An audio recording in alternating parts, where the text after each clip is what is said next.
Oh, but ladies and gentlemen, I haven't done a new episode in so long. I have doubts. God, even my theater references are so old, they're now Meryl Streep movie references. I mean, I just don't want to be rusty, like my hair. You know, I was born a platinum blonde, but I rusted.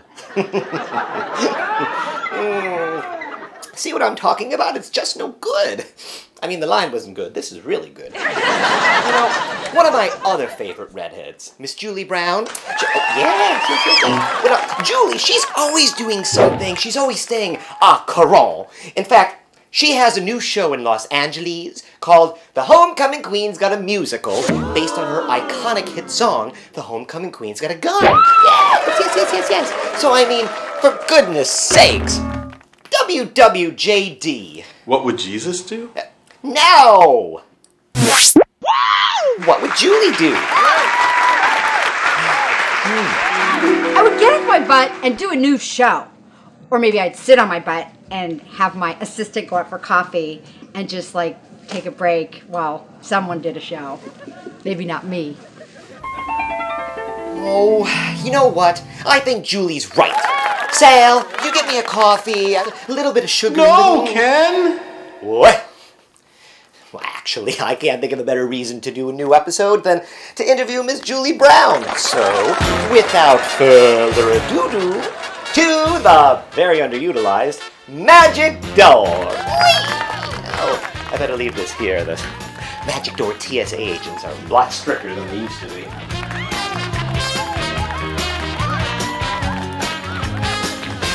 Speed on tape. What? Okay, go. What would Julie do? No.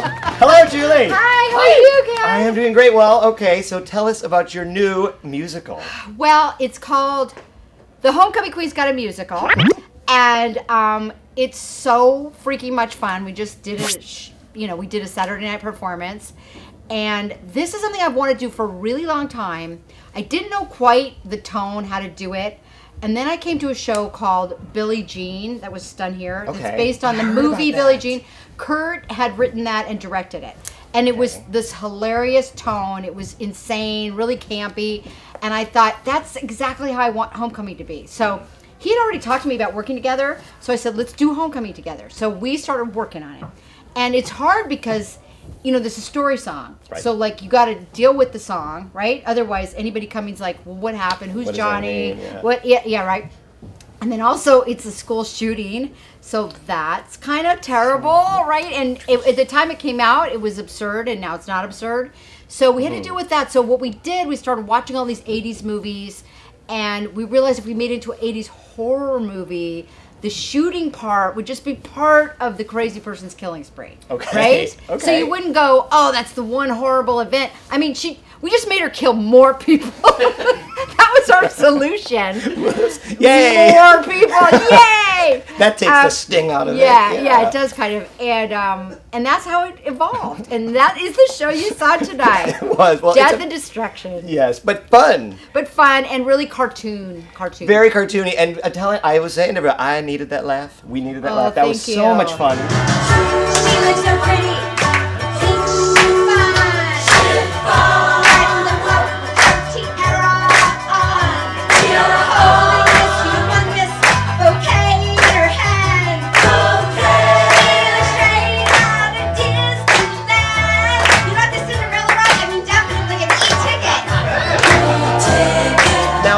Homecoming Queen's Got a Gun song.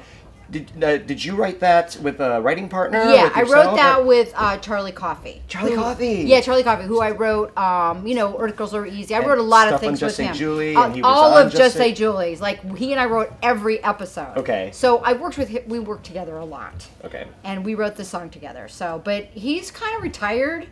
And it just, you know, I wouldn't have done that with him right now. I don't think he's interested in that. Okay. And Kurt wanted to do it.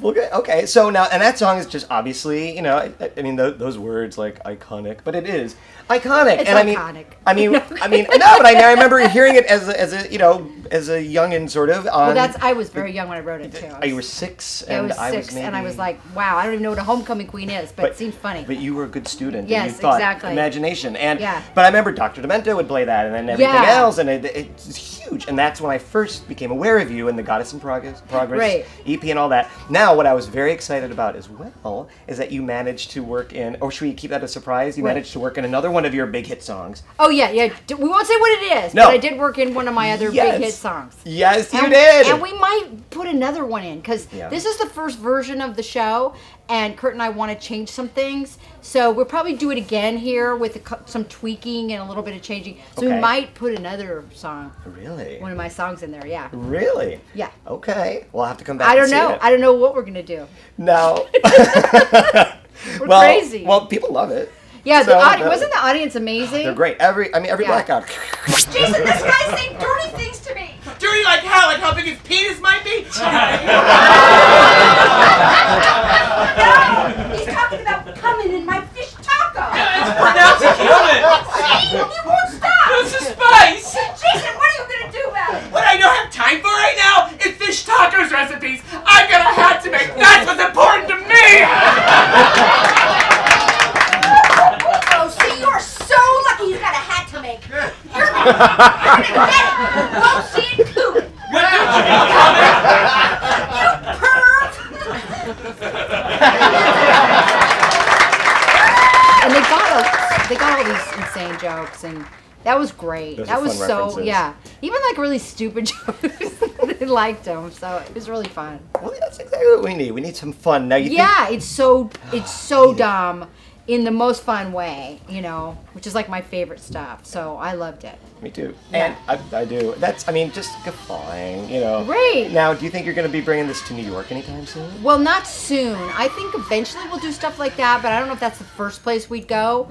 I mean, I don't know. We're going to do it one probably here again, then, I don't know, maybe San Francisco. I'm not sure, but eventually I would like to take it to New York. Bring it to New York, because, you know, I was there. There's gays there, I know. I've heard and stories.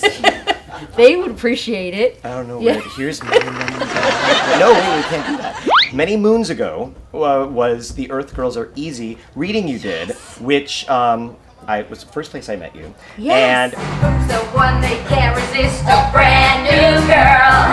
Who's on the most wanted list? A brand new girl. Honey, if you fix an eyes, guaranteed you'll get it right. that is something that I believe you're trying to develop into a full-on musical. Exactly. I've been working on that at the same time. And the thing is, that's longer because the songs are all original songs. So I've been working on the music with a guy named Dennis Poor that I wrote because I'm a blonde woman. I never learned to read and I never learned to cook.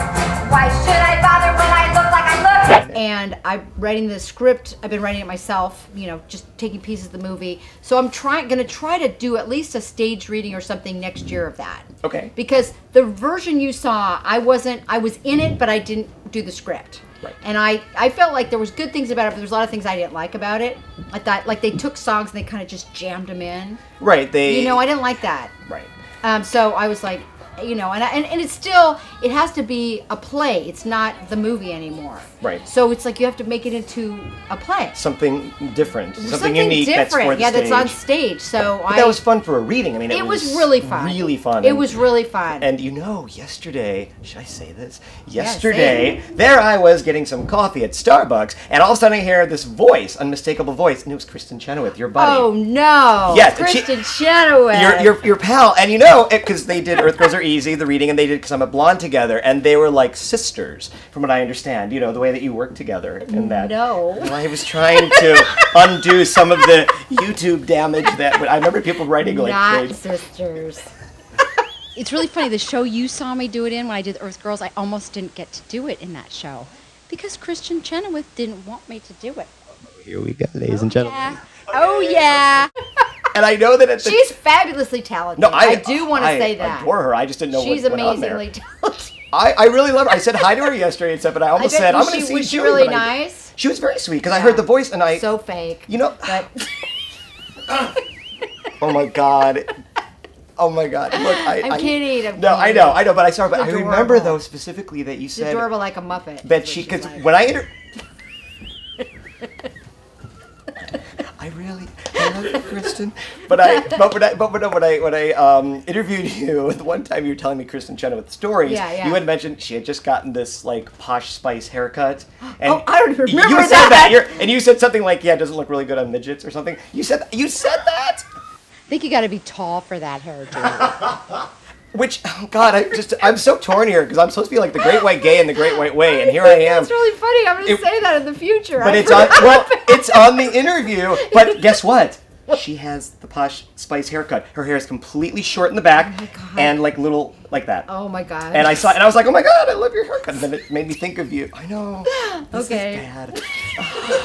Can we hear any of this? I don't know. Yes, you we can. We're not saying anything bad. No, well, you know, I love everybody, and I hope everyone does well. Yeah, I do too. You know, I really do.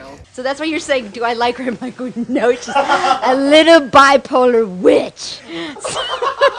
So, well, I love you. I love the show. I'm trying to think of anything else we can mine out of you while we're sitting here. I did fly 3,000 miles for Yeah, that Julie. was pretty sweet. That was pretty sweet, and I appreciate that. I could not miss it. I mean, Yeah. I adore you. You said that from the beginning. You go, I'm going to come to the show whenever it is. I'm going to be there. Look out!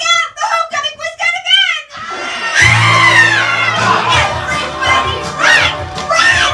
The homecoming quiz gonna begin! Oh my God! Everybody run! The homecoming quiz has run! Now this is crazy! Could this be happening? Well, thank you, Julie. Thank I adore you. Yay! Thank you. That was fun.